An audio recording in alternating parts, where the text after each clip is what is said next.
Hello po, magandang hapon po sa inyong lahat. Ngayong hapong ito ay magluluto po si Mama Yeps ng recipe niya at ito na po siya. Hello po Mama Yeps. Ngayong araw na to ay ituturo ko po sa inyo ang paggawa po ng OB cheese pandesal. So ito na po yung ating mga sangkap. Meron po tayong 3 cups ng bread flour, 1/2 cup ng white sugar, 1 tablespoon ng dough enhancer or dough improver, 1/2 teaspoon ng asin, isang itlog, 1 tablespoon ng margarine, 1 tablespoon ng lard or shortening, 1 tablespoon ng oil, 1 cup ng warm milk, cheese para sa palaman natin, 1 tablespoon pala na yeast. Tapos para po sa ating OB flavor, meron po tayong OB flavoring at saka breadcrumbs. So yan na po lahat yung ating mga sangkap na kakailanganin. Ngayon po, ang una po natin gagawin ay paghalu-haluin po muna natin itong ating mga dry ingredients. So nilagay ko na po yung ating 1/2 cup na asukal. Tapos ito po yung ating dough enhancer or improver. Yan, para lang din po siyang harina or yung texture niya ay parang din pong milk powder. Yan, nakakatulong po yan para magiging malambot po yung ating pandesal. Tapos ilagay ko na din po itong ating asin. Yan, paghalu-haluin po muna natin.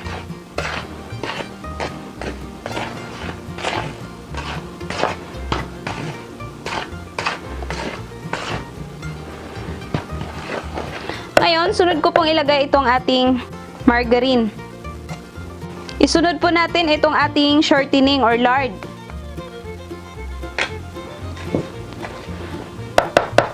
Yan, kakamayin ko po muna siya para maihalo po natin ng mabuti sa ating harina itong ating lard tsaka shortening.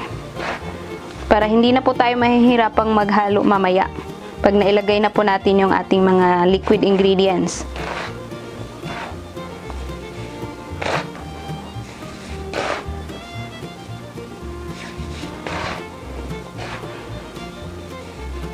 Kung gusto nyo pong gumamit ng butter, okay lang po. Pwedeng-pwede naman.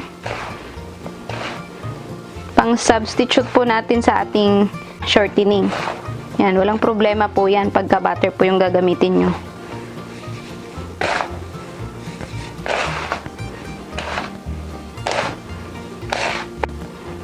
Ngayon, pwede na po nating ilagay itong ating yeast. So, kung ito po yung gagamitin natin na nakapakete, mga isang ganito. Pero pag wala po kayong nabibiling ganito, mga 1 tablespoon po yung ilalagay nyo.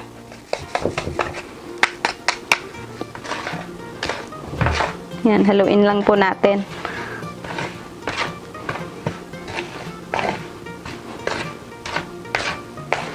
Yung yeast po na ginamit natin ngayon ay hindi na po kailangan yung activate muna siya sa warm water dahil po ay rapid rise po yung gamit natin. Diretso na po nating ihahalo sa ating harina. Ngayon po ay pwede na po nating ilagay itong ating isang pirasong itlog.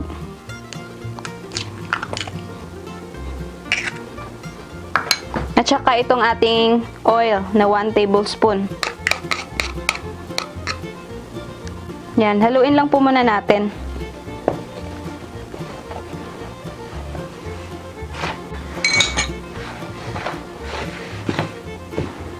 Yan, tapos ngayon ay pwede na po nating isunod itong ating warm milk. So, bago po natin yan ibubuhos, ay lalagyan na po natin itong ating OB flavor. Yan, tatansyahin lang po natin kung gaano karami po yung ilalagay natin hanggang sa makuha po natin yung tamang kulay na gusto natin sa ating OB pandesal. Yan lang po muna. Pwede naman po tayong magdagdag mamaya pagka medyo maputla pa po yung kanyang kulay.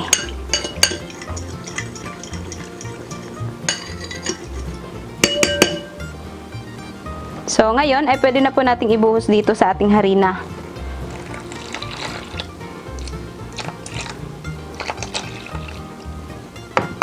Paghalu-haluin lang po natin.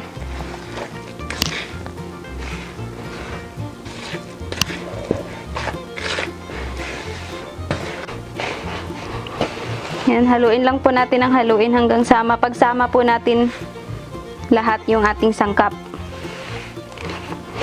Or makabuo tayo na parang dough para masimulan na po nating mamasa. Kakamayin ko na po siya para mamasa po natin ng maigi.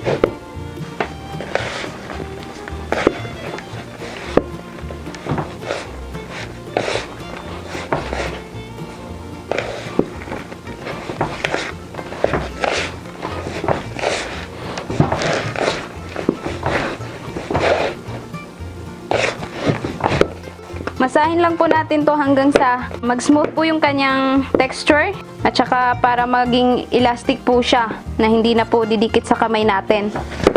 Pwede po kayong magdagdag ng paunti-unting harina para hindi po didikit sa kamay nyo. Tulad nyan, lalagyan po natin ng konting harina.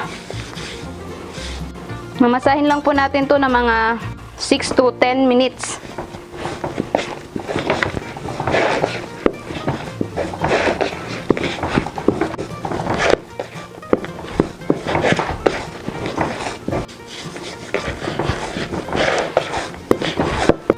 Kung gusto nyo naman po siyang lagyan ng yung ubi na kamote or yung kulay ubi na kamote, pwede nyo po itong haluan. Anuhin nyo lang, lagain nyo lang po muna yung kamote na kulay ubi, tsaka imamash nyo, tsaka nyo po siya ihahalo dito sa ating pagmamasa. Hindi ko lang po siya nilagyan ngayon kasi wala po kaming mahanap na ubi na kamote. So, yun na lang po yung ginamit namin, yung ubi na flavor. Ayan po, pagka ganito na po yung kanyang texture na smooth na po at hindi na madikit sa kamay natin. Yan, ready na po natin tong paalsahin. Bibilugin lang po natin.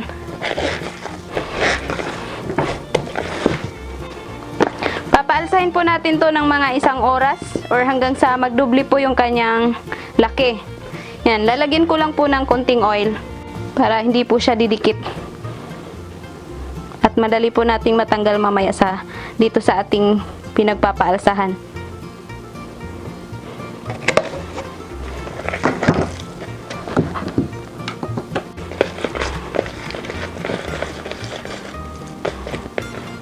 Yan, kukuha lang po ako ng plastic para matakpan po natin. Ayan po, tatakpan po natin itong ating cling wrap.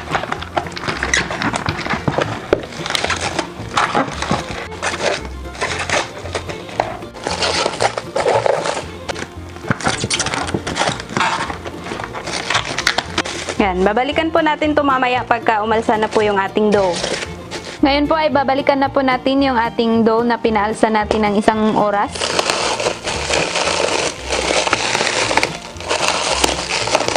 Ayan. Ngayon ililipat lang po natin dito sa ating lamesa na ating paghuhulmahan itong ating pandesal na ube. Yan, hahatiin po natin.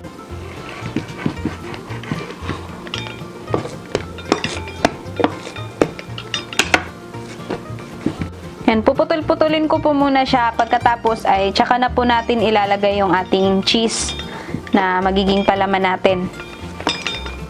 Yan, kayo na po bahala kung gaano kalaki po yung gusto nyo or kung gusto nyo ba siyang timbangin.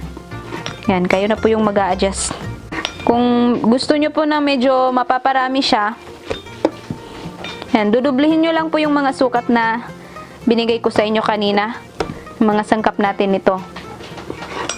Ngayon, ang gagawin natin ay bibilugin po muna natin.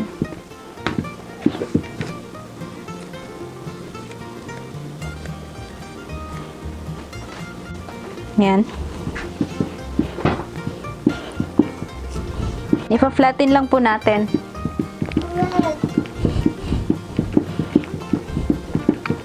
Pagkatapos po ay ihanda na po natin yung ating cheese. Ang gamit pala na cheese natin ngayon ay yung regular na Eden cheese. Nilagyan ko din po ng quick melt. So, nasa sa inyo po, kahit anong cheese naman po ay pwede nyong gamitin. Yan, lagyan lang po natin itong ating nahiwa na cheese sa gitna. Tapos, isasara po natin ganyan.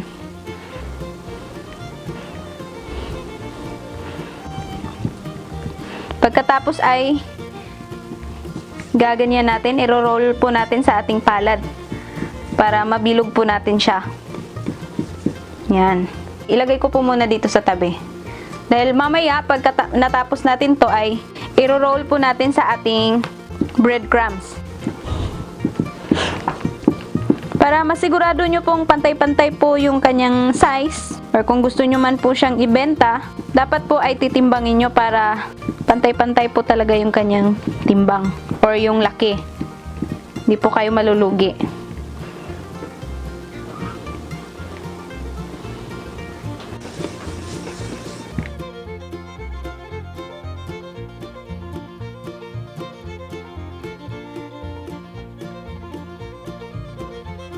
Ayan po, after nating nabilog lahat nitong ating ginawang pandesal.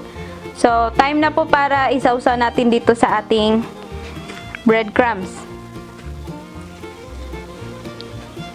Tapos, ilagay na po natin diretso dito sa ating baking pan na may baking sheet. At saka ngayon po ay nakapreheat na po yung ating oven sa 375 degrees Fahrenheit. Yan, tamang-tama po pagkatapos natin tong masausaw dito sa ating breadcrumbs ay paalsahin po muna natin pala ng konti na mga 20 to 30 minutes. At saka pagkatapos ay pwede na nating isalang sa ating oven. Ayan po, nalagyan ko na po lahat ng ating breadcrumbs. So ngayon ay tatakpan po natin siya ulit para medyo mapapaalsa pa po natin ng konti. So hintayin po natin ng mga 25 or 30 minutes. Ngayon po ay isalang na po natin to sa ating oven.